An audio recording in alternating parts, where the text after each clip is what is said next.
Hey guys, welcome back to another episode of Brock Bros.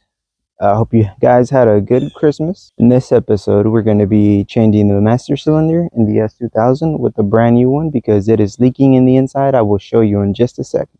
So as you can see in there, we got a bit of a leak. It looks really old and it's kind of leaked. So here's a few things you'll need. You'll want some type of jack. I'm going to be using this emergency jack, a jack stand, funnel, the new brake master cylinder, something to pump out the current brake fluid, a tube whenever we bleed the slave cylinder, an extension, a pretty large one, a 12mm deep socket, and a wrench, some towels, needle nose pliers, and of course can't forget the brake fluid. Let's go ahead and get started because it's raining, and let's get this done. You'll need a water bottle, so I'm going to go ahead and chug this. I'll be draining that into an empty water bottle. I'll put a rag down there in case any brake fluid comes out. That way I don't damage the paint more than it already is. Look at that, nasty.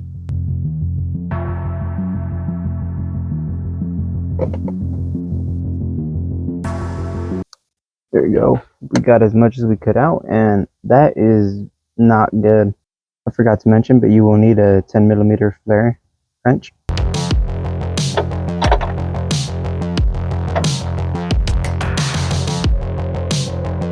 Alright, now we're going to take off the pin that connects the clutch pedal. There we go. Now we push the pin outwards. There you go. Alright, now we're going to go ahead and take out those two bolts. They're 12mm.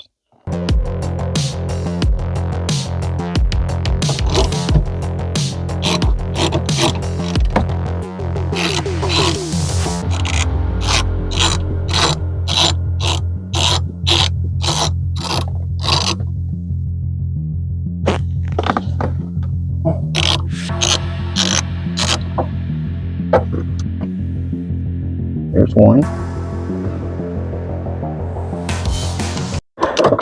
Now for the other, you'll be able to reach it with the long extension. I went ahead and removed the trim, that way I can access the nuts better. There it is right there. Now we're going to go ahead and remove the old clutch master cylinder. As you can see, it's pretty old, rusted, and you can see where it's leaking. Here we have the new one, and I'll be using the gasket from the old one because the new one didn't come with a gasket. There we go, it fits like a charm. Alright, now we're gonna go and install it. And make sure you don't forget to remove the little plug that comes with it.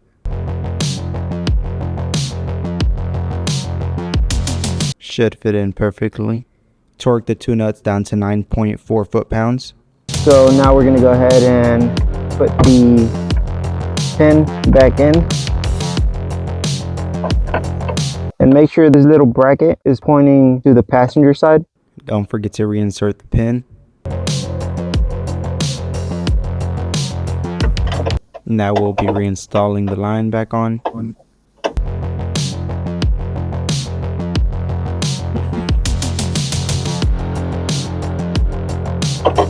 There we go, now we got that on there, so it's all tight.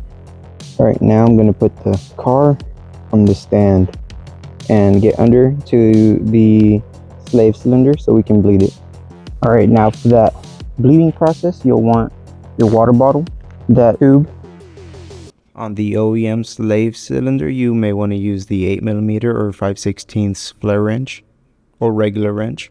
You'll want to take this down with you and have it ready. You'll need to go under the car. Is your slave cylinder, which I changed mine 2 years ago, so I'm not sure why it's so rusted already. But you'll need to unscrew that and put the hose on that. So because I already had an aftermarket slave cylinder, mine was at 3/8. Once you loosen that up, put on your hose and run it to your water bottle. Alright, now fill up your reservoir and get ready for the bleeding process.